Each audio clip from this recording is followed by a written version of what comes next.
Bienvenue, tout le monde. J'espère que vous avez bien mangé et que vous avez l'énergie pour la dernière discussion. On explorera comment la technologie, comme l'intelligence artificielle peut être utilisée pour obtenir les résultats du développement durable et son rôle pour avoir rejoindre l'agenda de 2030. Alison Her, directrice de programme Evergreen. Alison a déjà des programmes qui se concentrent sur la résilience des communautés et le développement de programmes Evergreen. Elle se concentre dans le secteur sans but lucratif et les stratégies pour l'éducation et du développement, les programmes de désignation, design pour trouver des partenaires de valeur. Alison, sur, sur la scène.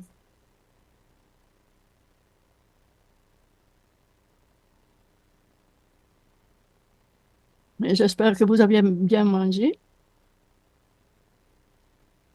Le bénéfice, le bénéfice que je n'ai pas besoin d'être embarrassé. Si vous avez besoin de mon attention, s'il vous plaît, dites-le. Je suis la directrice du programme de Evergreen, qui est une espace sans but lucratif pour la transformation des gens, pour aider les gens de la planète. Nous faisons notre travail pour le gouvernement du Canada et nous portons des solutions techniques pour les entreprises petites et moyennes, en utilisant l'intelligence artificielle pour l'innovation. Et, s'il vous plaît, portez-moi sur la scène tout le monde.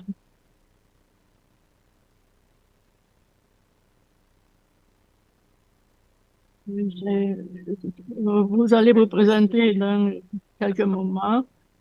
Nous avons Samuel Carrier, qui est associé de BBC, il s'occupe de développement durable, et senior directeur de la technologie verte dans Mars. Donnez-moi votre présentation, ce que vous faites. Je vais comme je suis BBC, les fonds d'aventure, 150 000 dollars, millions de dollars qui s'occupent de la technologie euh, scalable pour les buts de développement. euh,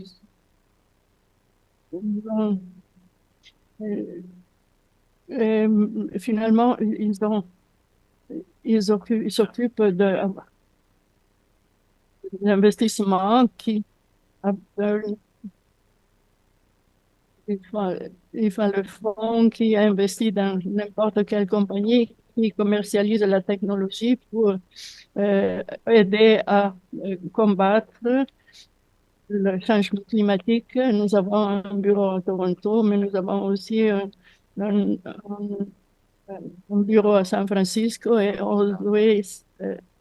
Oswell dans la Norvège, qui s'occupe de la même chose.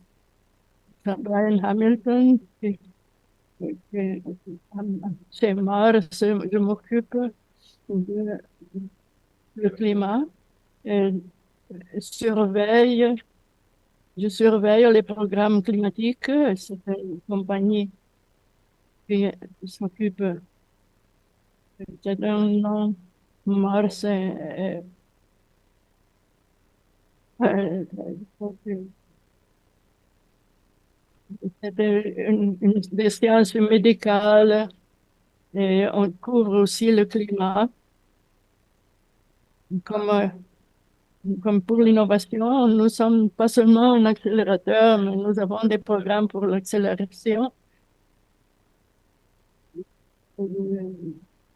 Euh, Nous avons des compagnies jeunes les compagnies dont nous parlons sont surtout en Ontario, mais pas seulement. Il y a des compagnies de- vertes et climatiques, donc une définition est très euh, large, comme par exemple transport, transport euh, production d'œufs. Et nous avons une grande variété et il y a un mélange de le software et hardware. Nous mettons beaucoup d'argent dans la recherche et le développement, mais pas seulement l'emphase sur, il faut aussi essayer de commercialiser. L'innovation sans l'adoption des innovations est inutile, donc on essaye de promouvoir l'adoption des techniques développées. Je, je, je, je suis la voix de la grand-mère. Je demande toujours pourquoi nous faisons tout ça. Et, cette interception de l'intelligence artificielle et technologie, l'innovation de la technique verte, il y a beaucoup d'opportunités pour accélérer le progrès et le développement durable. Nous avons des techniques euh, émergentes qui incluent l'intelligence artificielle, mais pas seulement. Ce que nous, ce que dit, nous avons les technologies vertes, les sites, les villes durables. L'intelligence artificielle a, a poussé beaucoup de charges dans la consommation de énergie. Nous avons maintenant la génération d'électricité centralisée. Nous allons vers un, un- des productions d'électricité là où ils ont besoin, qui sont plus localisées.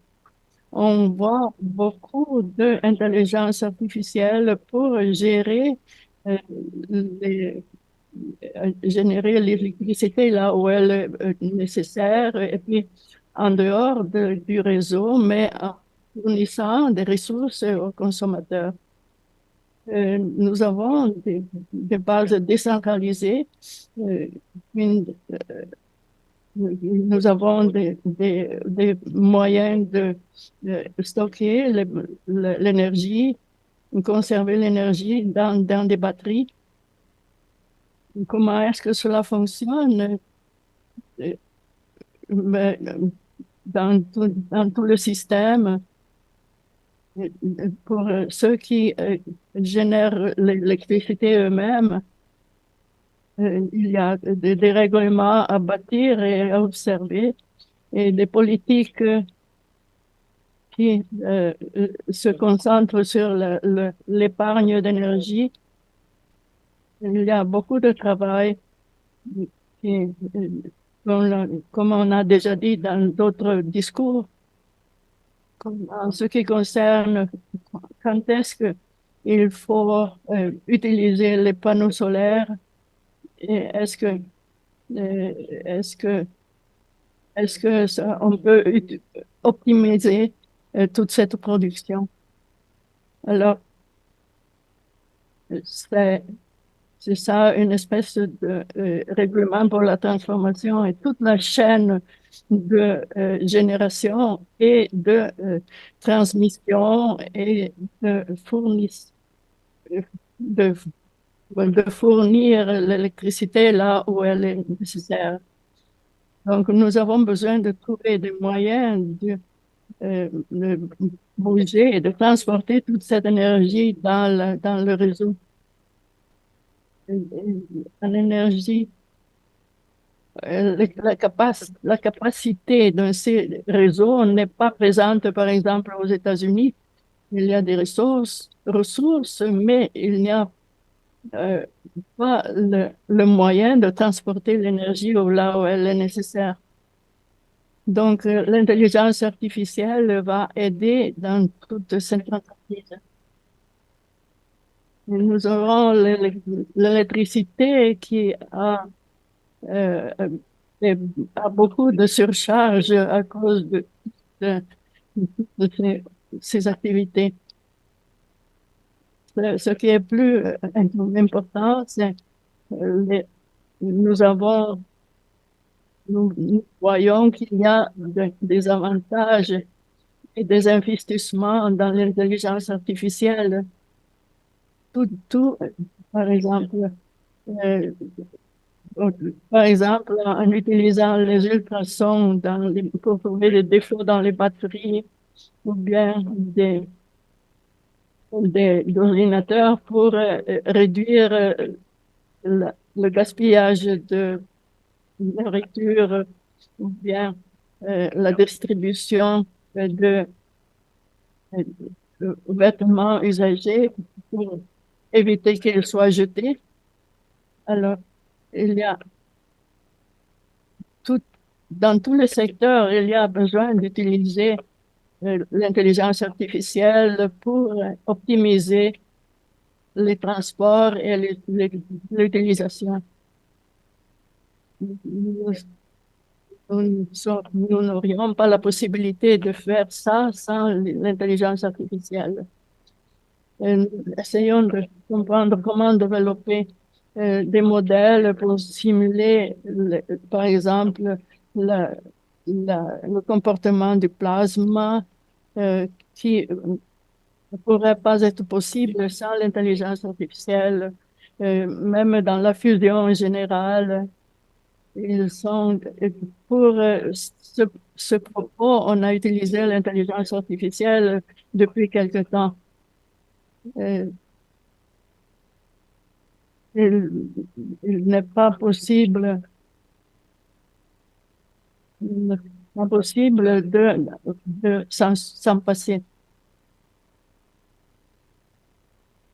Et on pensait au système électrique. Il y a beaucoup le, le chargement de toutes les sources de génération qui ont des, des, des systèmes qui peuvent prendre l'électricité, mais aussi en générer les pompes de chaleur, les véhicules électriques, les, les boilers pour l'eau. Tout cela opère fonctionne dans une façon n'est pas continuelle. Donc, l'intelligence artificielle peut mettre ensemble plusieurs utilisateurs et comprendre comment est l'habitude d'usage et parce que ils sont, ils sont organisés de façon ils doivent être organisés de façon à être une charge, une demande continuelle dans le système parce que n'importe quel système n'a pas un usage continuel. Donc, c'est comme une espèce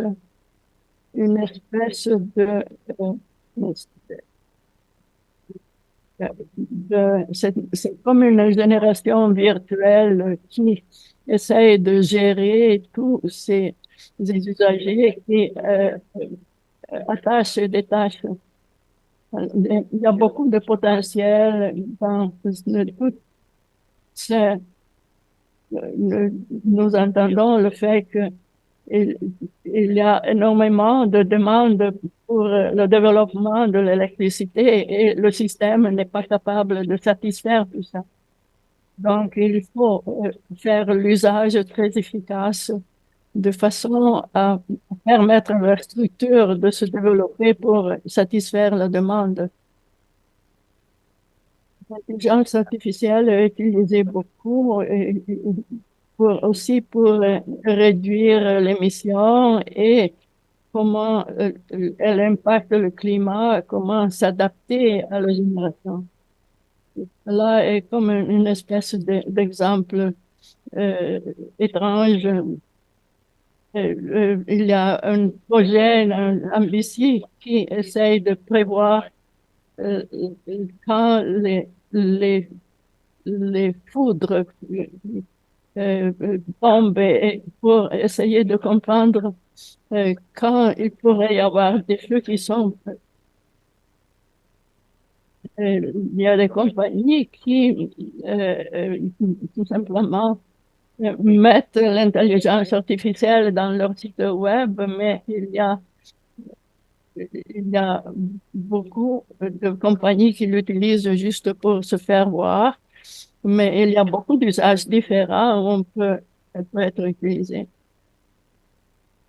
J'aime comment, comment est-ce que vous distinguez les gens qui l'utilisent vraiment ou, parmi les gens qui tout simplement utilisent le nom mais ça ne servent pas? Nous voulons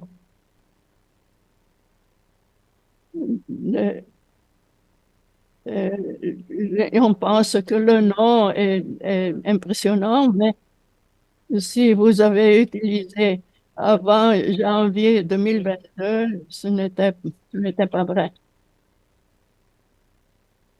Alors,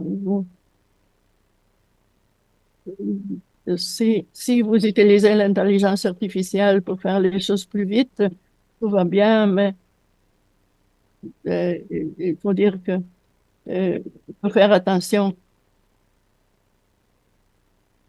Nous avons,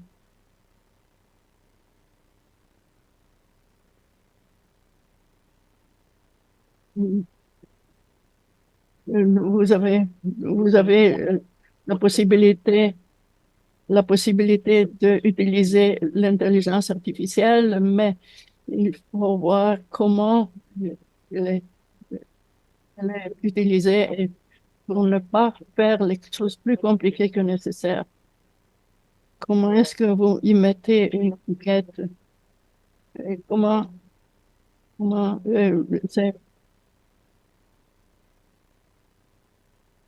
il y a des compagnies qui les structurent les données de leur entreprise.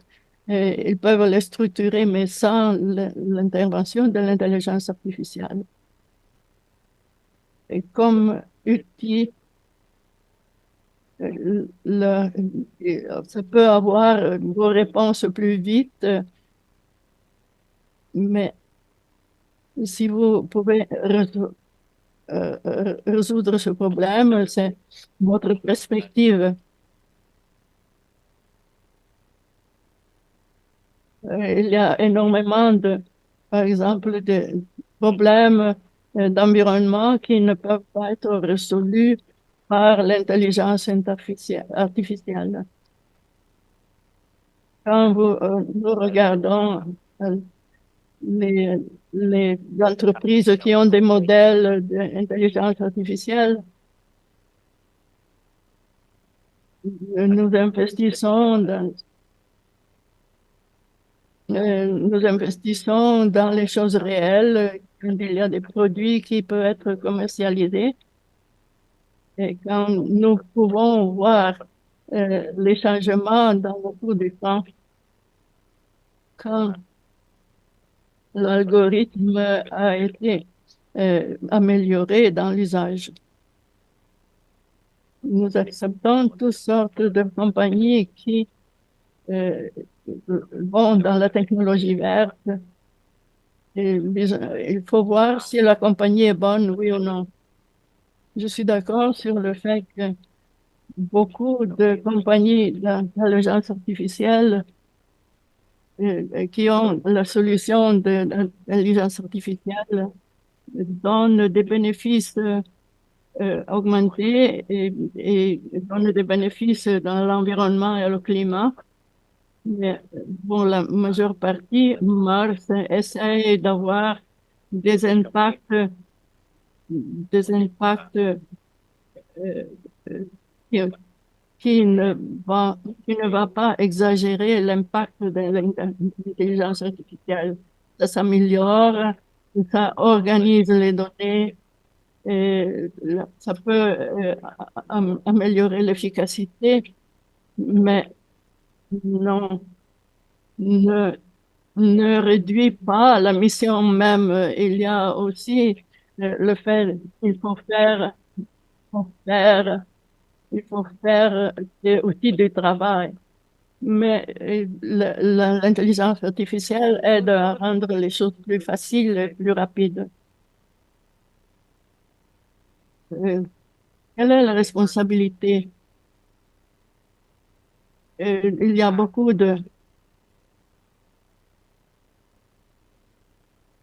il y a des exemples pour procurer et générer.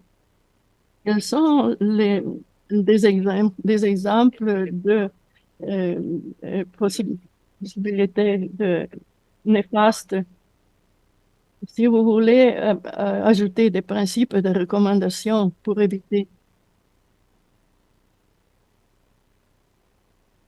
Ah, c'est difficile, il y a énormément de choses à dire ici.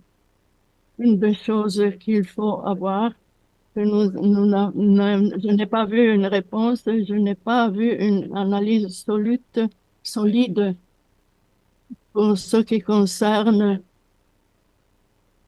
les aspects négatifs. Nous avons, nous avons la tendance à nous concentrer sur les bénéfices dans plusieurs cas, mais euh, cette il consomme énormément d'électricité. Amazon est content, mais cette affaire cons- consomme énormément d'électricité. On voit la société qui a déjà des difficultés pour avoir les consommations normales. L'intelligence artificielle est un ajout qui ajoute beaucoup de demandes d'électricité, le rend toujours plus difficile de rejoindre leur capacité productive. Est-ce que les bénéfices compensent cette consommation ajoutée?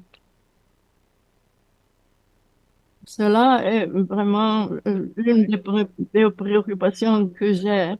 Ce n'est pas le seul, il y a des solutions pour éviter tout ça, mais je n'ai pas un exemple pratique, mais je suis préoccupée en ce qui concerne les c'est parce que l'intelligence artificielle est bonne seulement selon les données qui vont lui être présentées. Et dans la genre dans la société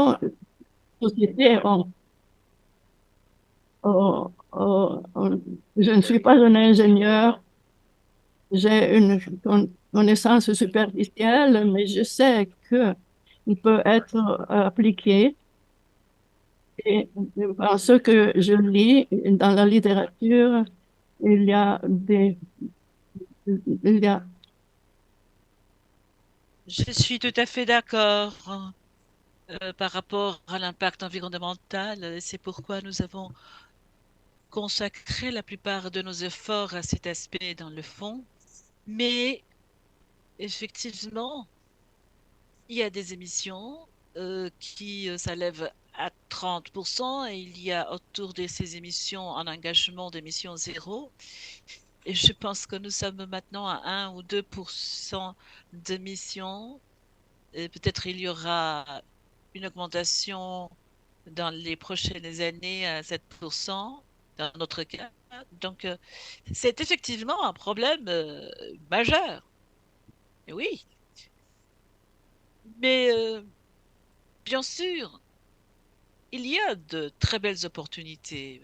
Microsoft, par exemple, s'ils vont se mettre au service de leurs clients, ils vont avoir besoin de solutions. Et tout en dit que qu'ils veulent donc appliquer ces solutions. Et il y a beaucoup d'opportunités potentielles pour nous d'investir dans des sociétés qui vont nous aider à décarboniser nos sociétés. Et je pense que nous devons avoir un projet clair. On a parlé, par exemple, des achats publics pour l'énergie autour des logiciels, ou nous pourrions avoir aussi des solutions sur plus d'efficacité dans les manufactures d'ordinateurs et pour faire des économies d'énergie, réduire, disons, à 700 watts la fabrication. Donc, nous voyons une augmentation importante, mais cela pourrait poser un problème parce il pourrait y avoir aussi une augmentation de la chaleur nécessaire. Donc, il y a beaucoup d'opportunités. Par exemple, pour l'entreprise ou les secteurs de la climatisation pour maintenir une bonne performance des équipements et une attraction sur les clients. Oui, on a parlé ici des différents aspects. Nous devons prendre en considération par ce qui s'est passé avant l'IA aussi. Il y avait des méthodes efficaces. Cela ne veut pas dire que nous n'allons pas prendre en considération les nouvelles solutions, mais les compétences de Microsoft, de Meta, de Google, ils ont dépensé beaucoup d'argent pour tout simplement acheter des puces, des micro-puces. Et il faut aussi penser à l'infrastructure, à l'énergie, au coût, au coût, aux achats publics, des différentes stratégies qu'ils ont dans les infrastructures qui utilisent de l'énergie propre. Oui, ils ont fait aussi de parcs éoliens, c'est vrai, mais cela neutralise un peu la croissance, si vous voulez, mais la croissance est toujours là. Oui, mais par rapport à l'investissement sur l'infrastructure, il y a beaucoup encore à faire par rapport à la matrice électrique, énergétique. Et l'intérêt, donc, c'est de commencer à avoir une rentabilité, mais il faut encore de projets. Et il y a des propositions qui n'ont pas été mises en place encore. Il y a aussi la question de l'efficacité de nos données. Nous avons des entreprises qui veulent migrer à l'utilisation de la fibre optique qui est beaucoup plus efficace dans leur centre de données. Et quelque chose qu'on a tendance à oublier, c'est que est-ce que c'est vraiment différent maintenant? Parce que si quelqu'un vous dit oui, nous sommes beaucoup plus efficaces par rapport aux micro-puces, est-ce que cela signifie qu'on va les utiliser moins? Non. Au contraire, on va les utiliser beaucoup plus. Il y aura une tendance vers la hausse et il va y avoir plus de ressources disponibles. Alors, ce que nous pouvons faire, c'est d'avoir une approche différente sur l'efficience par secteur. La conséquence avec l'IA, c'est qu'il y a des personnes qui ne pensent pas que l'IA est une perturbation, mais il y aura d'autres secteurs qui les croiront, que ce soit par exemple le secteur bancaire ou autres. L'IA peut même co-diriger certains travaux.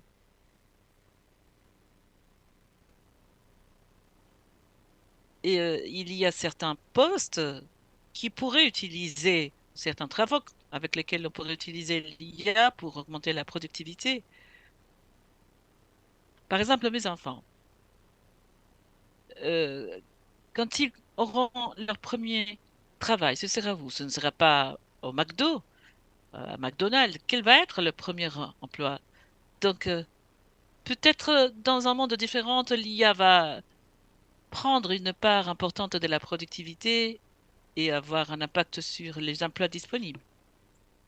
Et je voudrais vous poser la question, qui aurait la responsabilité de nous protéger de certaines répercussions? La semaine dernière, nous avons parlé de l'innovation de l'écosystème. Est-ce que la solution se trouve dans la coopération, la collaboration parmi les consortiums? D'après vous, que faut-il faire pour attaquer donc ces risques, s'attaquer à ces risques? Oui, bon, on pourrait dire que certaines statistiques sont difficiles à vérifier, mais avant l'IA,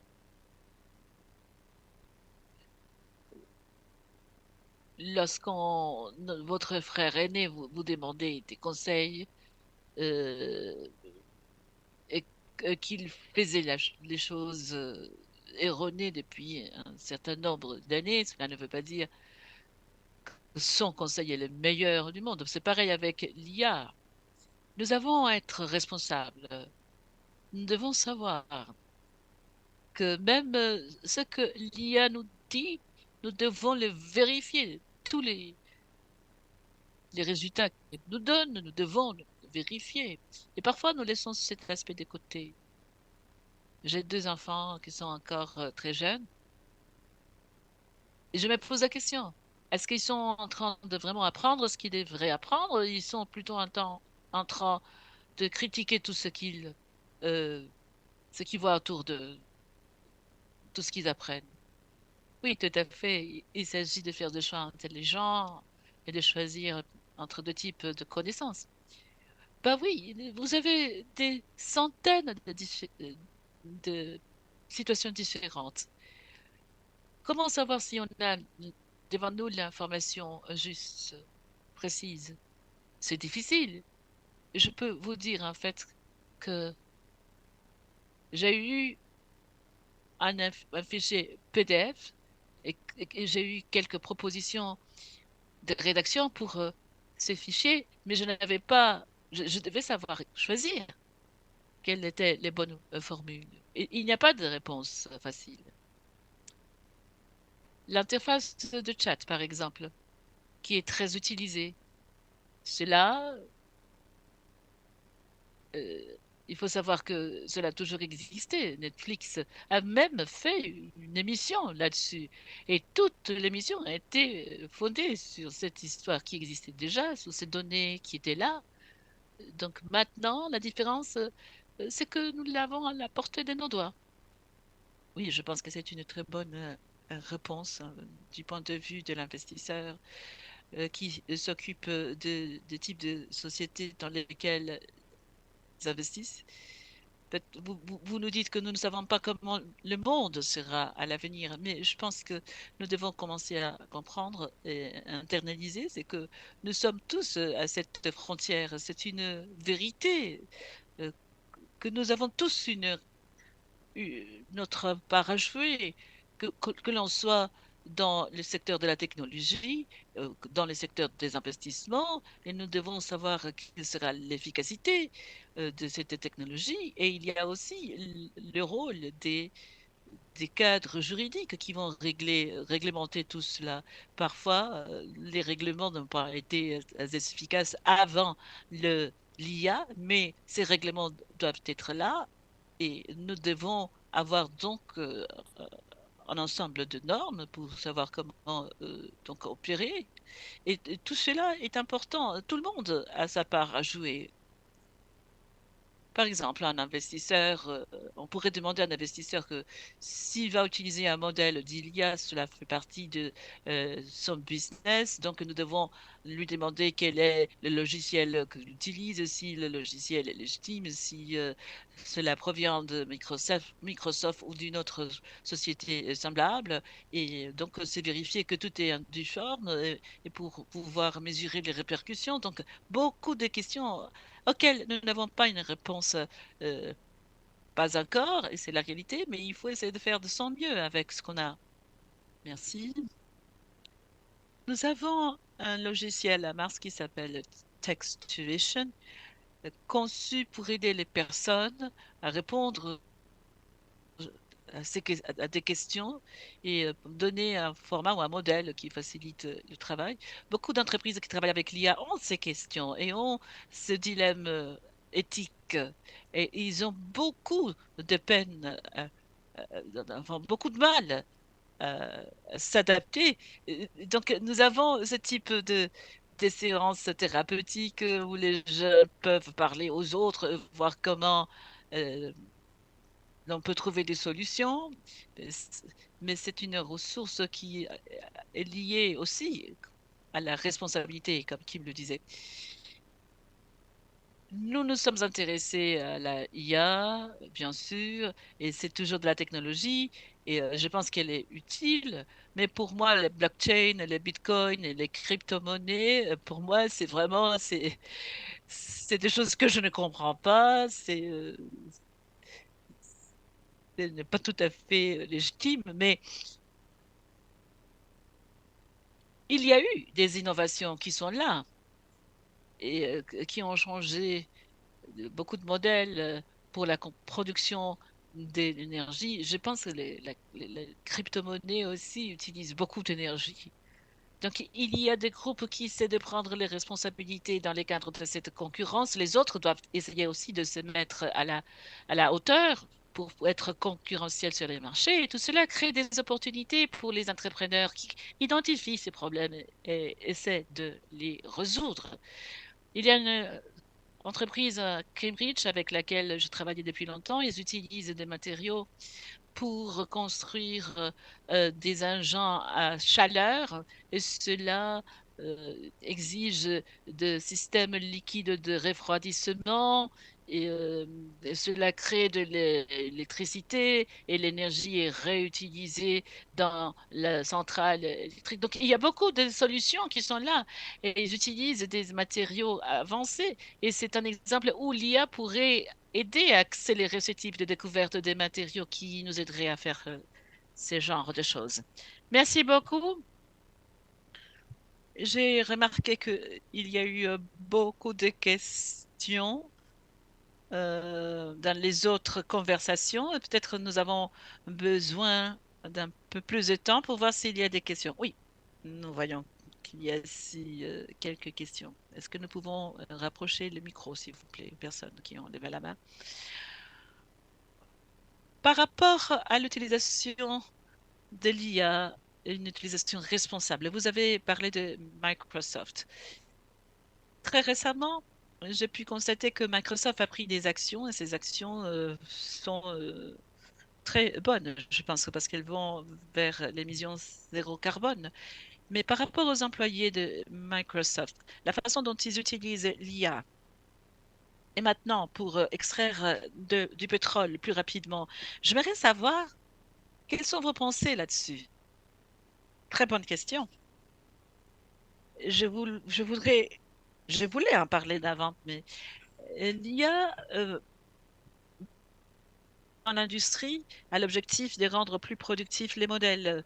C'est pareil, l'IA est utilisée aussi dans le pétrole pour être plus efficace, pour trouver du pétrole plus facilement.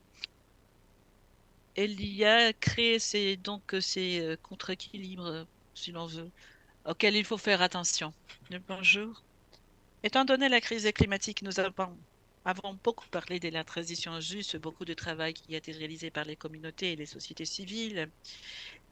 Et par rapport à la volonté politique, et je crois que là-dessus, le gouvernement a un rôle essentiel à jouer aux différents niveaux de gouvernement, que ce soit au niveau provincial ou fédéral. Je me pose la question, qui c'est qui fait ce travail?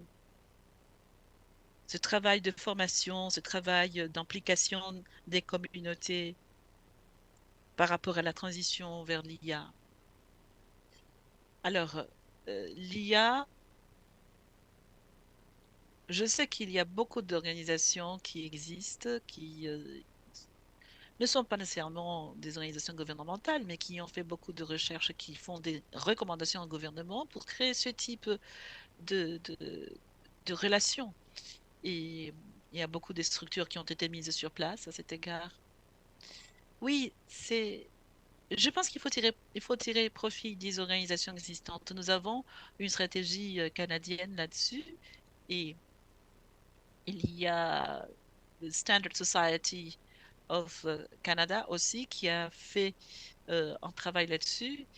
Et oui, cela pourrait donc donner lieu à plus de participation et implication à cet égard. Nous avons plusieurs questions.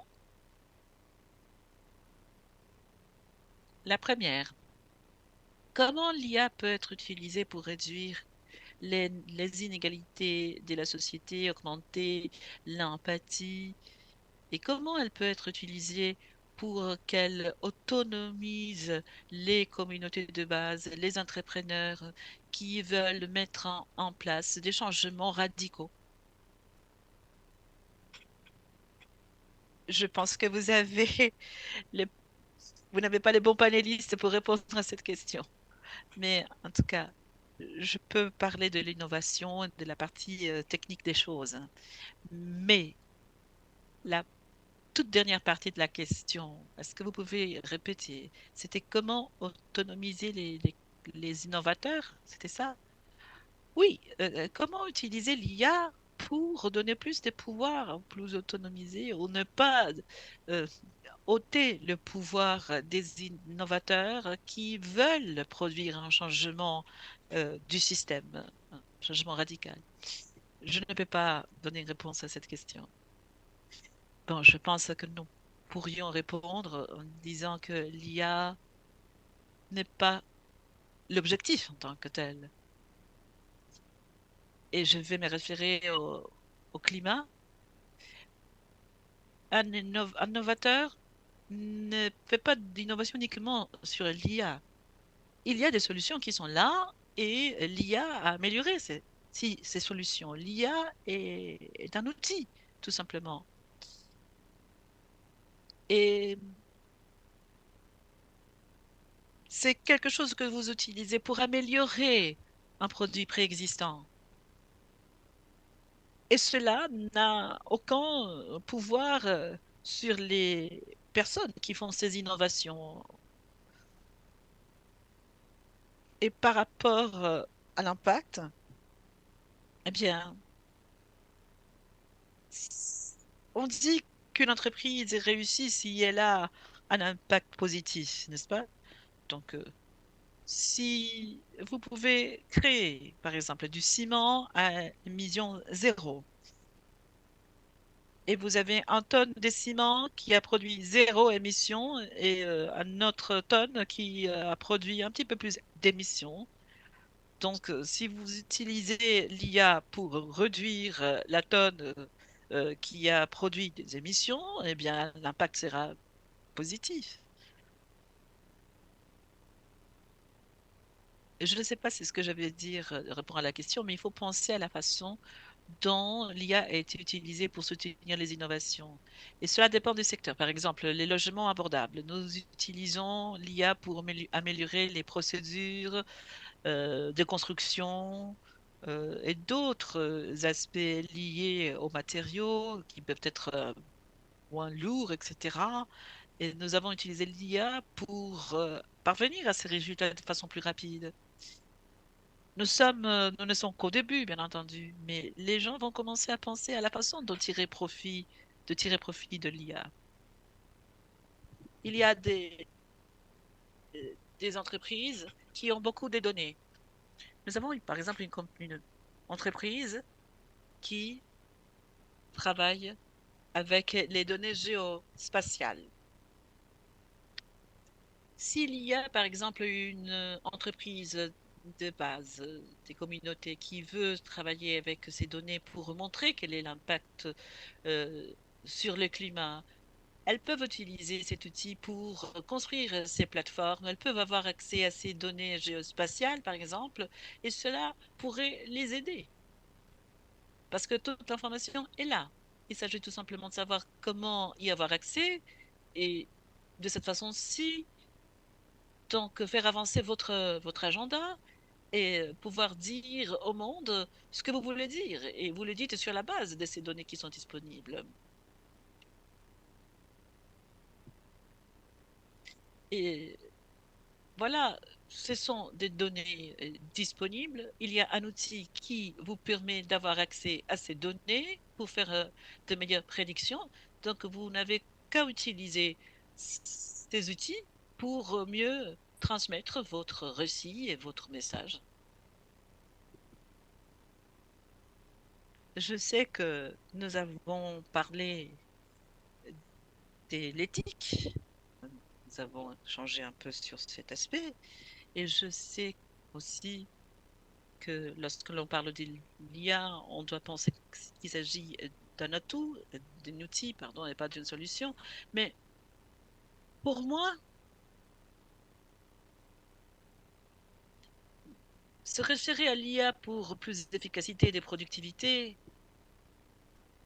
et je sais que vous avez parlé des risques, tout cela, qui c'est qui, les personnes qui vont perdre leurs emplois, les personnes qui seront affectées par cette technologie. Mais je voudrais savoir s'il y a eu des conversations cette année dans le monde occidental par rapport aux limites. C'est-à-dire, où est-ce que nous devons nous arrêter? Parce que pour moi, c'est bien de penser à la productivité, d'accord. C'est bien euh, d'avoir un nouveau cadre, de nous centrer sur les gens et des choses qui ne sont pas conventionnelles, qui ne sont pas du domaine numérique, ou de prendre l'être humain comme une part en partie intégrante et considérer des solutions centrées sur les personnes, mais assistées par la technologie. Mais comment pouvons-nous trouver ces limites, ces sauvegardes? Est-ce que nous n'y sommes pas encore? Je pense que c'est une très bonne question. Et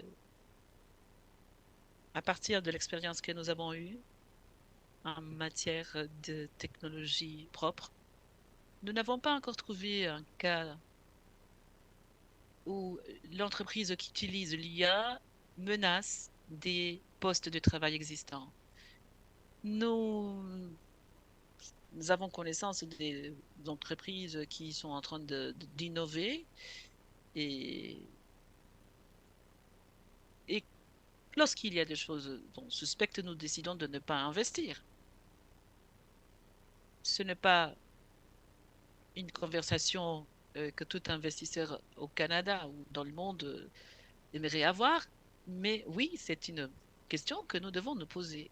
Ce- il n'y a pas encore un code, mais je sais que ces conversations ont eu lieu, mais c'est important de garder présent à l'esprit qu'il faut signaler des moments où l'on voit quelque chose qui ne va pas, parce que nous devons avoir un cadre. Et nous devons nous soucier de l'impact sur l'environnement. Il y a quand même des statistiques qui nous montrent comment les entreprises se portent-elles. Et au fur et à mesure que ces rapports seront beaucoup plus standardisés, normalisés, je suis sûre qu'il va y avoir d'autres mesures, d'autres indicateurs qui vont nous permettre de savoir quelle est la situation. Mais euh, il, euh, il faut que les entreprises vont devoir incorporer tout ce type d'indicateurs. Oui,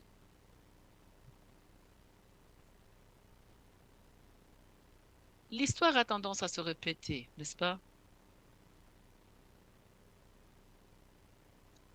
lorsque on a commencé avec l'agriculture, on utilisait des méthodes traditionnelles et ceci peut se dire de la même chose dans d'autres disciplines. Et l'économie a toujours été marquée par ces moments des prospérités, mais il y a eu aussi des inégalités, il y a eu aussi des écarts dans le processus. Et maintenant, avec l'Internet, nous pouvons faire plus avec moins. L'IA, c'est pareil. Nous pouvons mieux mesurer la prospérité aujourd'hui avec le PIB et avec d'autres indicateurs. Mais nous n'incluons pas le bonheur dans ces indicateurs. Et il faut se poser la question, est-ce que nous sommes plus heureux maintenant? Comment avoir un indicateur pour mesurer la qualité, par exemple? Alors, je pense que en ce qui concerne la perte d'emploi, cela a déjà eu lieu dans le passé. Et il y avait, par exemple, à une époque, dans le passé, quelqu'un qui venait chez vous et vous levait et sonnait à votre porte parce que sinon vous alliez perdre votre travail. Ce n'est qu'un exemple, mais avec l'IA, ce que nous voyons, c'est qu'il y a une crainte par rapport à la croissance exponentielle. C'est vraiment une croissance en flèche. Et les gens se soucient des pertes d'emploi. Et c'est une valeur difficile à quantifier. Tout ce que nous pouvons faire, en tout cas, c'est de ralentir un petit peu les choses, de façon à mieux comprendre la situation.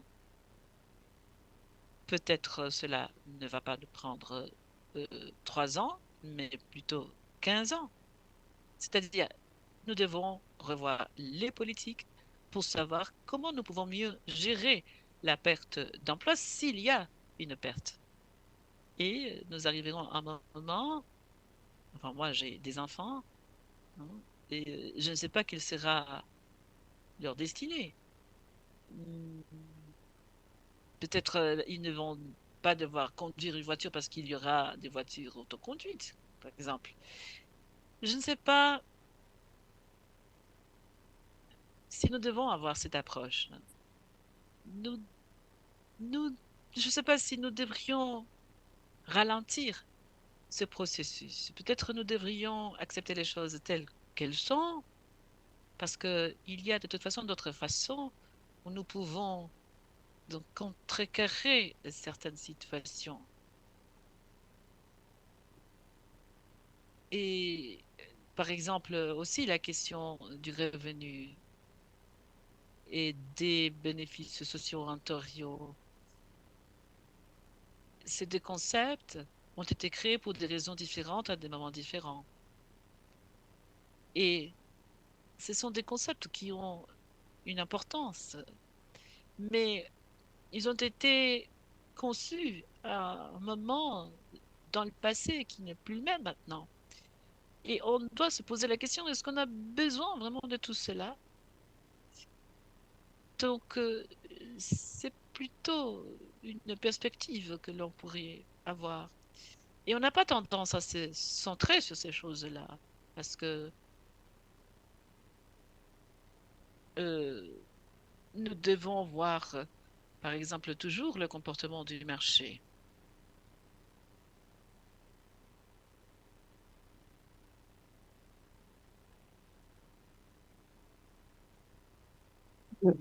Par exemple, nous avons les robots. Vous pouvez utiliser les robots, les acheter. Est-ce que, est-ce que vous utilisez l'intelligence artificielle pour service et vous vous préoccupez de ceux qui sont affectés par l'usage? Et je pense que c'est la vélocité, la vitesse du changement qui nous fait faire une transition dans la société. Il y a pas trop longtemps qu'il y avait ChatGPT qui est sorti et tout le monde se pose ces questions. Il y a des grands changements et une révolution dans l'industrie. Et maintenant, c'est très difficile ben, pour la société de comprendre comment faire une transition entre les travaux. Et c'est un problème qui est difficile à résoudre. Euh, Maintenant, moi, il faut trouver un équilibre entre la réglementation et la correction du système. Et parce que il faut trouver le moyen de maintenir la concurrence dans le commerce. Nous nous parlons de climat, la montre avance et il y a des risques dans les changements. Il y a-t-il, il y a-t-il quelque chose qui peut encourager le développement et autres. La concurrence, décidément, va avoir un facteur majeur parce que les entreprises cherchent d'avoir un avantage dans le marché.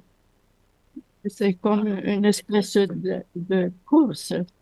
Et l'intelligence artificielle peut vous donner un moyen de avancer. Donc, nous cherchons les compagnies qui essaient de commercialiser leurs solutions. Maintenant, il y a quelque chose qui stimule l'innovation. L'autre chose que nous pouvons faire euh, pour encourager l'adoption de l'intelligence artificielle est de mettre plus disponibles données les données qui sont disponibles. Il faut voir qu'est-ce qu'ils ont déjà et quelles sont les données généralisées qui peuvent donner, qui peuvent être publiques et peuvent être utilisées euh, pour tester leur intelligence artificielle. Et quelles autres choses pourraient développer des données. Il y a ces deux aspects qui peuvent stimuler la concurrence dans le marché. Le reste, euh, l'autre chose est de questions de politique qui puissent corriger les défauts.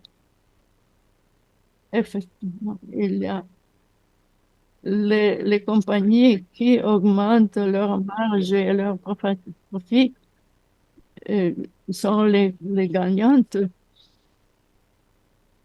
Et si ils l'utilisent pour d'autres raisons, évidemment, elles vont être éliminées. Et il y a des marges qui sont qui sont dans le jeu et doivent être utilisées. Euh, donc, elles sont choisies quand elles ont des marges avantageuses. Il y a d'autres facteurs dans le jeu qui poussent les choix dans notre direction. Ma préoccupation est que Mars regarde l'innovation canadienne. L'innovation canadienne doit arriver au marché plus vite parce qu'il faut dire qu'il faut beaucoup de capital, beaucoup d'argent pour donner. Souvent, les entreprises canadiennes ont des subventions qui sont peut-être la moitié ou un tiers des compagnies des États-Unis. Donc, ils doivent accélérer leur développement, mais comme s'ils avaient une seule main au lieu que deux. Notre compagnie, évidemment, ces compagnies, s'ils ne trouvent pas de subventions au Canada, elles vont déménager et aller là où ils trouvent. En général, les travaux s'en vont dans d'autres juridictions parce que pas- nous ne donnons pas assez d'aide financière. La question est, est-ce que le gouvernement devrait utiliser l'intelligence artificielle pour l'efficacité? Et, par exemple, en Ontario, on pourrait changer les politiques pour, euh,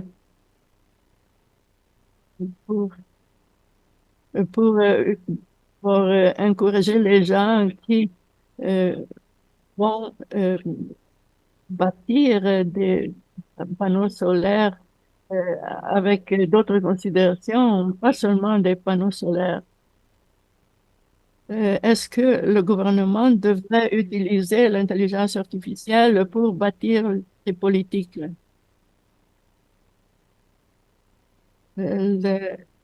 Beaucoup de compagnies ont des logiciels incroyables et, et en Canada, surtout, ces compagnies sont publiques, mais nous ne pouvons pas avoir ces solutions dans ces compagnies. Tout ce qui concerne les réglementations en Ontario, euh, euh, les, je n'ai pas vu ces compagnies qui utilisent ce qui est disponible. Est-ce que le gouvernement peut trouver des solutions? Est-ce qu'il y a la possibilité d'utiliser ces données? Le- Au Canada, il y a des programmes de euh, solutions innovatrices et, et, euh, les, les, les agences peuvent utiliser les outils sans avoir la recherche et le développement. Il n'y a pas de usage de ce qu'il y a. Il n'y a pas, il n'y a pas encore l'usage des politiques qui sont développées dans le gouvernement même. Est-ce que le gouvernement devrait les utiliser? Oui, pourquoi pas? Est-ce que, est-ce qu'il y a la possibilité d'utiliser les solutions qui sont dans les marchés réguliers? Nous, nous parlons nous parlons de privacy dans les données. Et est-ce que, est-ce que, est-ce que les lois peuvent donner des remèdes à ce qui est arrivé récemment, par exemple? Est-ce que les données devraient être centralisées ou non? Il y a un risque, évidemment. Il y a un, il y a toujours le fait que nous parlons toujours des défaillances du gouvernement, mais non, nous ne parlons jamais de ses succès. Non,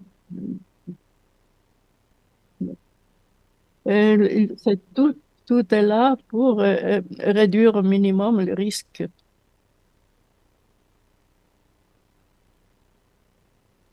Oui,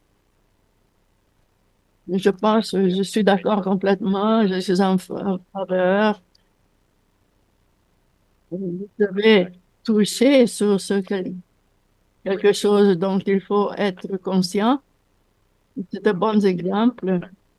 Il serait évidemment euh, très très bon pour le gouvernement de gérer ses ressources avec l'intelligence artificielle, mais il faut faire attention à ne pas trop euh, faire compter sur ces modèles-là.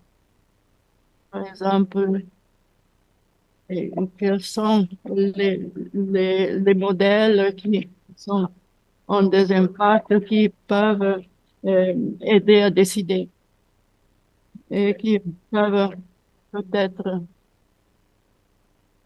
peut-être donner de bonnes technologies à des communautés qui n'en ont pas besoin.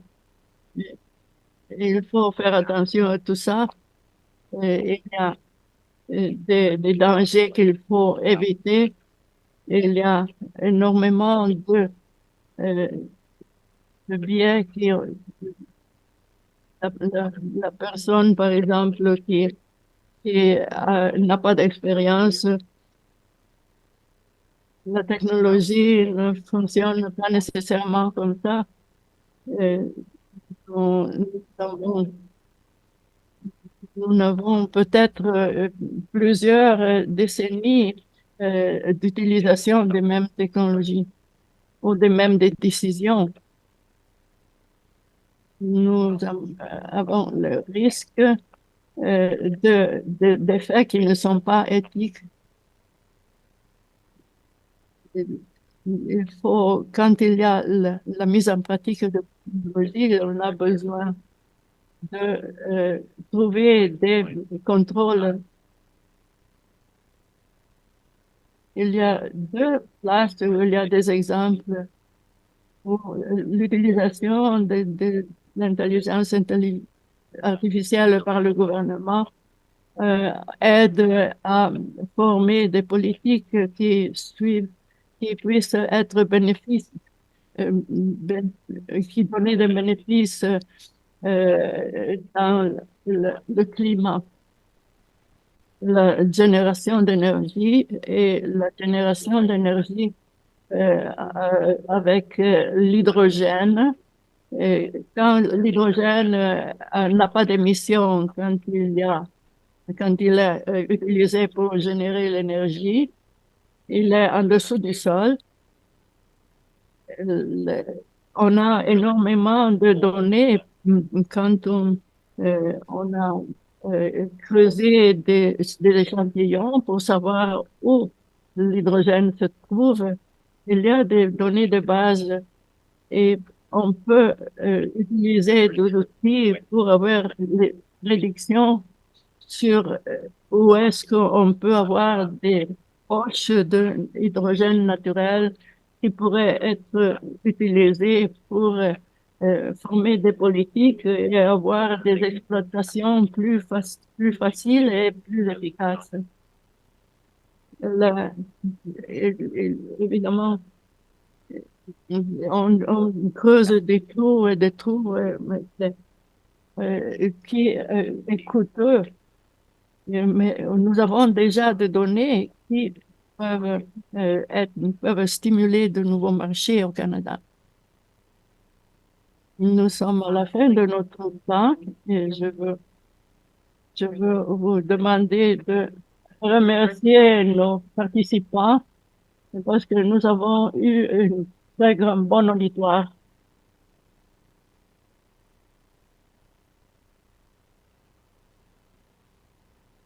Je vous remercie et pour, je vous remercie sur les discussions de l'intelligence artificielle et les émissions. J'ai bien compris comment on utilise tout ça pour améliorer l'utilisation de nos énergies. Aujourd'hui, nous avons les deux groupes de la session. Il y aura pour notre auditoire.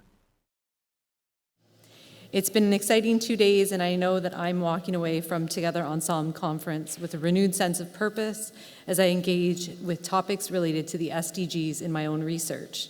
I'm also excited to see what the future holds as we mobilize emerging technologies to accelerate sustainable development outcomes. And I can definitely agree with you on that, Leah. I am leaving this conference more motivated and deeply informed about the SDGs and excited to embark on new initiatives that will continue to contribute to their achievement. The insightful discussions, thought-provoking keynote speakers, and diverse perspectives shared during these 2 days have broadened my understanding of the challenges we face and the innovative solutions being developed. What struck me the most was the emphasis on collaboration and the recognition that no single entity can tackle the SDGs alone. It will take a concentrated efforts from governments, private sectors, civil society, academia, and individuals alike to drive meaningful change. The Together Ensemble Conference has been a powerful reminder that collective responsibility we all share in creating a more sustainable and equitable world. Before heading off for our break, followed by the breakout workshop in the courtyard, we want to take a minute to share a big thank you to our supporters and sponsors. The Together Ensemble Conference was presented by the University of Waterloo's Economic Development Program and the Sustainable Development Solutions Network, SDSN. We are grateful to be funded by the Government of Canada and supported by the Balsillie School of International Affairs and Alliance 2030. Also, a very special thank you to our organizing partner, ESDC. Your team made an important contribution to the conference by bringing together a great selection of speakers and participants. Also, a special thank you to our volunteers for generously contributing their time. We also want to express another gratitude to our speakers, moderators, and panelists. Your contribution to the conference is greatly appreciated. We also want to thank you, our audience, for being here online and in person for the important conversation that will lead to actions as we work together to achieve the SDGs. We have about 5 years left to hit the targets and goals set out on the Agenda 2030. We recognize that there are challenges when tackling the issues of the 21st century, but we believe that we can overcome these challenges when we work together. Indeed, that is an important takeaway from the Together Ensemble Conference. Many hands make for lighter work, and based on what I have witnessed over the past 2 days, Canada is in good hands with engaged professionals from different sectors and locations across the country. We encourage you to stay connected and engaged with the Together Ensemble community, and we hope to see you all at our next conference, and thank you for making this year's conference a success. Refreshments are available outside of the auditorium for our in-person audience, and a reminder that volunteers and staff are wearing a green lanyard if you need anyone to assist you with anything. And that there's also a drop-off of lanyard on the recycling right outside by the entrance if you do not wish to take your lanyard home as a souvenir, as Leah said earlier. Enjoy the breakout workshops and have a safe trip home, and thank you again so much for participating in such a meaningful conference.